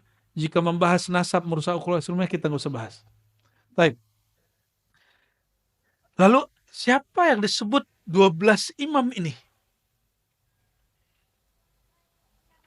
Jadi seakan-akan Imam Abu Daud ingin mengatakan begini, wahai Tuan pembaca, Tuan yang membaca hadis ini, 12 imam itu bukan imam yang dimaksud oleh Syiah. Ya. Masih ingat kisah Bani Israel ketika Sayyidina Musa kemudian membawa 12 perwakilan yang disebut Nuqaba. Ya, disebut apa? Nuqaba. Maka jika kita merujuk ke sana, Nuqaba ini bisa berarti hidup di zaman yang sama. Bisa juga tidak. Nah, tapi poin paling penting dari kata ini, hadis ini adalah seakan-akan Imam Abu Daud ingin mengatakan bukan 12 imam versi Syiah itu. Oke. Ini penjelasannya masih agak panjang, tapi kita cut aja ya. Sudah asar belum?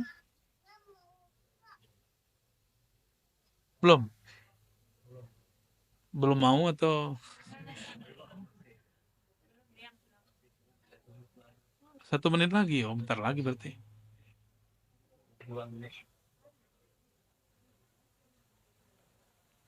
Hadis berikutnya sama, kayak saya nggak bacakan ya. Kita masuk ke hadis yang setelahnya. Wabila qala haddatsana Musaddad. Kelihatan?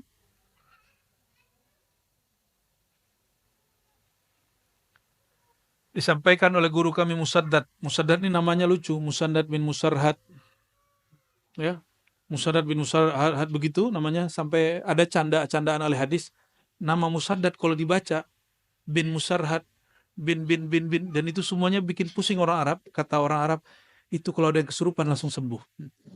Jadi ahli hadis itu suka nyandain sesama ahli hadis. Saya dia ini ya.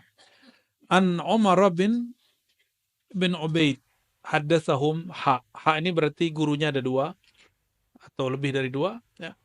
Sana qala hadatsana Muhammad al-Ala qala hadatsana Abu Bakar yakni bin Ayyash wa sana Musaddad. Kembali ke Musaddad.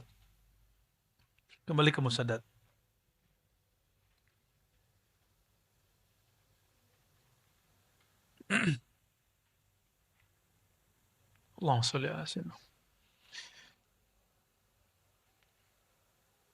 Kata Musaddad dari Yahya, dari Sufyan, kata Ahmad dari Ubaidullah bin Musa, dari Zaidah, begitu juga kata Ahmad Ibrahim dari Ubaidullah bin Musa, an Fitr, ya. Ubaidullah bin Musa ini dituduh Syiah oleh imam seperti Yahya bin Ma'in, tapi oleh Imam Ahmad dianggap oleh Imam Bukhari dianggap thiqah, ya. Kita nggak akan membahas itu, tapi bahwa ada orang yang tertuduh Syiah di sini 1-2 ada ya. Kulluhum an Asim an Zir an Abdullah an Nabi sallallahu alaihi wasallam, dari Abdullah bin Mas'ud. Ini maksudnya Abdullah di sini adalah Abdullah bin Mas'ud.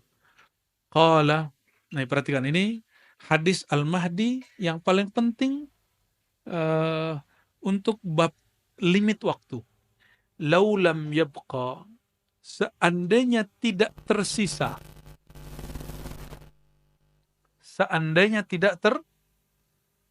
dapat fisiknya teks ada, dapat nggak dapat? Oh, ngopi sendiri. Oke, emang wajar sih karena daurahnya gratis. Ya, alhamdulillah. Ya, karena saya dapat ilmu ini gratis, jadi saya ingin mengajarkannya gratis. Ya, semoga Allah memberkahi kami yang hadir, yang mengajarnya, amin ya rabbal alamin. Laulam yabqa, seandainya tidak tersisa minat dunia, dari waktu yang ada di dunia, kecuali yaum, 1 hari saja, la tawwalallahu dzalika, sungguh Allah akan memanjangkan hari itu, dzalikal yaum, hatta yub'atsa, atau yab'atsallahu, sampai Allah membangkitkan seseorang, mengutus seseorang, minni, dari aku, dari aku, semua alam dariku, al-alam minni, semua alam dariku, semua kita dari nur Nabi Muhammad SAW. Berarti lafaz pertama, siapa aja mungkin jadi Imam Mahdi. Tapi untungnya ada lafaz keduanya, au min ahli baiti, dari ahlu baitku, dari keturunan ahlu bait. Ahlu artinya keluarga, bait rumah tangga Rasulullah SAW. Dan Rasulullah SAW hanya mewarisi, menurunkan keturunan dari jalur Sayyidatuna Fatimah. Maka kalau diterjemahkan, dari keturunanku melalui Fatimah. Nggak ada urusan mau patriarki, mau apa lagi yang dari ibu. Ya, saya sini lupa, padahal saya orang Padang, orang Minang. Hah? Matrilineal. Allahumma salli ala Sayyidina Muhammad. Ya, yuwati'u. Nah, di sini maka ada dua ahlu bait. Ada ahlu bait nuraniyah, ada ahlu bait nasabiyah. Ahlu bait nuraniyah, semua orang beriman, maka dia ahlu bait Nabi Muhammad SAW, yang oleh Imam Subki, beliau mengatakan apa? Kalau kita baca Allahumma sholli ala sayyidina Muhammad wa ala ali Muhammad, maka semua orang beriman dapat. Karena keluarga Muhammad, kata Imam Subki, kullu mu'min, kullu muslim. Setiap mukmin. Coba perhatikan, istri Nabi dipanggil Ummul Mu'minin, ibu orang beriman. Bapaknya siapa? Abul Mu'minin Sayyidina Muhammad SAW. Itu makna ayat, makana Rasulullah SAW aba ahadin min rijalikum. Rasulullah SAW bukan bapak seseorang saja, tapi bapak rohani semua. Bapak semua rohani. Ya, maka kita ada salawat, kita sebut salawat Abu Ruh. Abu Ruh, ya. Allahumma shalli ala sayyidina Muhammad Abir Ruh. Ya, salatu wassalamu alaika ya Aba Ruh. Ya. Yuwati'u, berkesesuaian, ismuhu ismi. Isim dia, nama dia dengan isimku, namaku sama. Wa ismu abihi ismu abi. Tapi di riwayat imam yang lain, ini kalimat ini tidak ada. Ya, ini riwayat yang lebih sahihnya yang ini. Nama dia sama dengan namaku. Pertanyaan, apakah yang Nabi maksud nama itu nama KTP? Nama ID card? Di masa Rasulullah SAW udah ada ID card belum? Ada kartu tanda penduduk? Ada masuk ke daftar, apa namanya, Dukcapil yang di pemerintah? Enggak. Nama yang dimaksud di sini bukan nama itu. Yang perlu diperhatikan, ya. Karena kita sering memahami 14 abad lalu dengan zaman sekarang. Itu kebodohan. Ya, makna hadis nanti nggak lengkap. Nama apa yang dimaksud? Nah, yang paling bagus menjelaskan tentang makna nama itu Al-Imam Bajuri dalam Hasyiah Akidahnya. Apa makna nama? Nah, jadi si nama ini ada makna.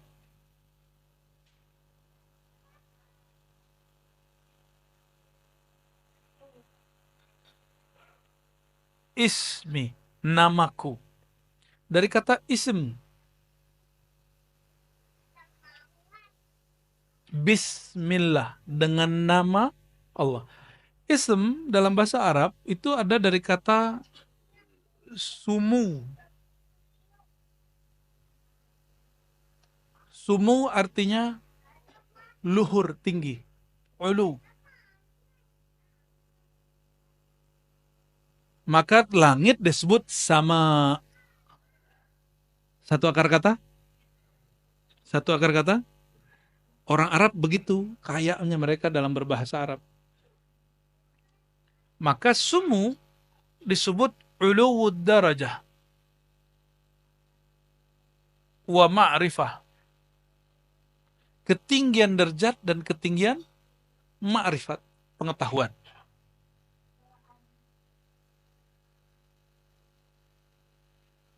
Berarti Imam Mahdi doktor dong.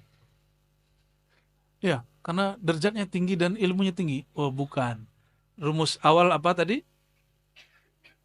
Kemahdian itu mengenalnya bukan lewat gelar intelektual, tapi melalui spiritual, rohani. Ya.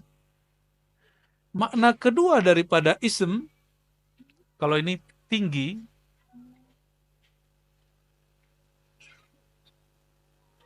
Yang kedua makna daripada isim adalah alam, ya. Bahasa Arabnya wasm. Jadi ulama itu mereka bingung, ism kata bismi itu dari sumu atau dari wasam. Apa makna wasam? Ada di bahasa lokal nggak? Wasam. Asem adanya. Wasam berarti alam. Apa arti alam? Tanda. Apa arti alam? Tanda. Jadi kalau kita terjemahin, ismuhu ismi. Nama ia adalah namaku. Ketinggian derajat dan ma'rifatnya dan tanda-tanda yang ada padaku juga ada pada dia. Yang ada pada dia ada padaku. Masalahnya ini setelah dia memproklamirkan dirinya atau belum? Itu masalahnya. Nah, disinilah mentok ahli hadis. Ahli hadis tidak mampu membedakan ini hanya sebatas ini sahih tidak sahih. Bukan tugas ahli hadis mengerti maknanya.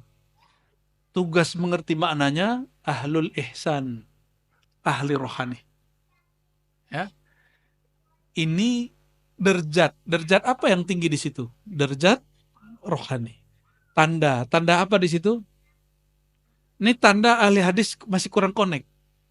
Nanti di beberapa hadis sebelum selesai, di situ disebutkan Al-Mahdi, ya, itu aknal unuf, hidungnya mancung, ya, abhal jubha, jidatnya lebar. Sempat-sempatnya Imam Abu Daud meriwayatkan hadis itu. Tanda ahli hadis mereka terbawa dengan nuansa ism, bahwa tanda-tanda yang dimaksud tanda-tanda fisik. Oke, kita ambil hadis itu. Hidung yang mancung itu pertanda apa? Orang hidung mancung itu keturunan Sunda, Jawa, apa keturunan Arab. Nah, boleh juga lah kita ambil, ya. Tapi apakah semua yang hidung mancung, ya, dia Imam Mahdi? Ini banyak yang mancung nih bukan Imam Mahdi. Saya lihat. Banyak zuriat Nabi hidungnya pesek. Saya ketemu malah mancungan hidung teman-teman kita yang bukan habaib. Berarti bukan itu tandanya, bukan tanda hidung. Jadi hidung ini kalaupun iya itu pertanda dia zuriat. Jidat lebar pertanda dia cerdas. Tapi bukan berarti mesti seperti itu, ya. Oke, ini dua hal paling penting dari makna ism. Awalnya agak sulit untuk memetakannya, tapi 2021 alhamdulillah Allah izinkan pemaknaan ini kemudian rampung, ya. Jadi makna ism nama bukan nama kartu ID card, tapi ini nama ketinggian derajat, kemakrifatan, nama tanda. Buya Dr. Aldomi boleh ngajar di pasca sarjana karena beliau punya nama gelar, yaitu doktor. Apakah semua saudara-saudara ini boleh ngajar di pasca sarjana, S2, S3? Enggak. Mesti ada, sudah punya doktor, mesti punya syarat satu lagi, namanya nomor induk dosen. NIDN. Berarti dia punya nama induk. Nama dia punya nomor. Jika di alam nyata ini ada kenyataan realita begitu, maka ini adalah pertanda bahwa di akhir zaman ada lebih dari satu nama. Maka kita ada kitab, di situ disebutkan 2000 nama Nabi SAW kurang 5. 2000 kurang 5. Nama Nabi Muhammad Sallallahu Alaihi Wasallam. Semakin kenal nama Nabi Muhammad SAW, semakin kenal beliau. Ini baru ilmu nama yang diajarkan ke Sayyidina Adam. Wa 'allama Adam al-asma'a kullaha. Kami ajarkan nama-nama, ilmu nama kepada Sayyidina Adam. Jadi tolong diluruskan, ini bukan nama ID card. Ini nama dalam pengertian ketinggian ilmu, derajat, dan tanda-tanda. Udah mau selesai. Udah, buat itu aja. Oke, barangkali ini karena kita sudah mau asar, mohon ahli sholawatnya, sholawat dulu nih. Faiz, sholawat dulu Faiz. Ini baru berapa hadis? Sudah berapa hadis? Tapi baru satu bab. Baru satu? Baru satu bab, dan kita pun membacanya bukan membaca seperti ahli hadis kebanyakan, ya, tapi membacanya agak sedikit lebih santai. Sebelum sholawatan, coba perhatikan kalimatnya. Yamla'ul arda,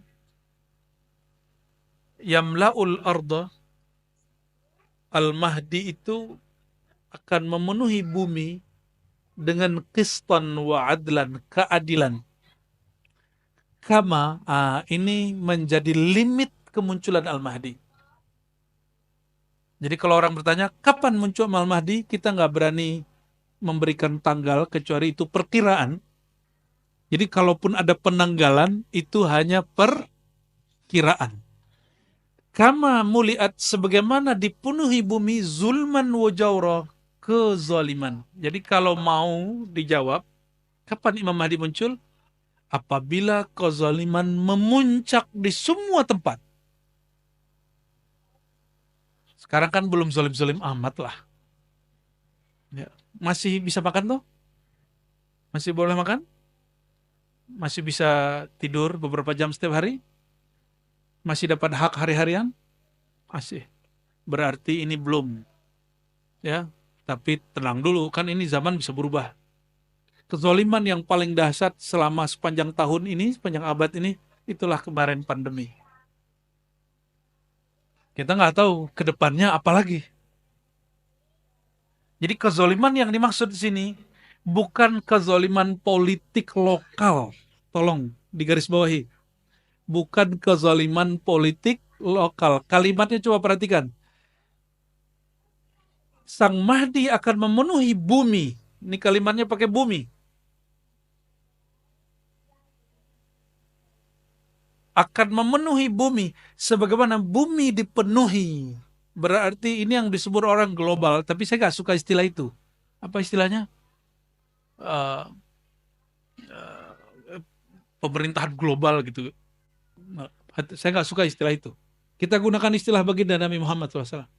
Apabila bumi telah dipenuhi, seluruh bumi dipenuhi oleh kezaliman. Dan kezaliman yang paling parah itu nanti ketika Dajjal 3 tahun berturut-turut menyebar virus dan krisis di muka bumi. Maka nanti tidak ada hujan, orang kelaparan di mana-mana. Jadi itu kezoliman global kalau boleh disebut. Bukan kezoliman Soeharto, SBY dan Jokowi, bukan ya. Ini masih gagal fokus ini. Hadis-hadisnya dibawain ke bab politik. Kalau di Malaysia kezoliman Anwar Ibrahim gitu enggak ada urusan. Ini enggak ada urusan begitu. Kezoliman Salman, Raja Salman dan MBS, Muhammad bin Salman, ya salam ya akhi, bukan itu. Ini kezoliman munculnya dari orang yang paling zalim, yaitu Dajjal. Bukan kezaliman politik lokal. Ini kalau orang nggak ngerti bab kolbu, dia akan maksain, enggak, ini zamannya nih. Ya, maka sekarang di Indonesia sudah banyak Dajjal. Kalau begitu bentar lagi Imam Mahdi keluar juga dong. Ya, gampang bener. Ya, seharusnya dari kemarin tuh 2020 seharusnya keluar udah. Ya. Oke. Ini kalimat paling penting di hadis ini. La tazhab aw la tanqadi dunya hatta yamlikal arab rajulun min ahli baiti wa. Artinya sama berdasarkan hadis ini, dan hadis ini hasan. Ya, hadis ini apa? Jadi ada sahih, hasan, dhaif, dan dia di tengah-tengah. Dia di tengah-tengah. Oke, saya tanya lagi. Ini kezaliman lokal, nasional, atau global? Maka pelaku kezalimannya itu politik partisan atau politik global. Global. ya. Jadi jangan terjebak dan dimainkan perasaannya oleh perbedaan antara partai politik yang ada di dalam negeri. Paham? Jadi kita nggak usah kemudian tengkar sama partai yang beda-beda, udah biarin aja, jalan. Ini nikmat dari Allah Subhanahu wa Ta'ala. Gimana? Sudah mulai capek? Sudah mulai lelah hayati? Saya yang lelah. Baik, karena kita mau sholat ya, silakan siap-siap. Syukur-syukur masih wudhu, langsung ke ini sholatnya nanti diatur gimananya oleh panitia. Kita minta sholawat pendek sekitar 3 menit. Fadal, Fadal, Faiz.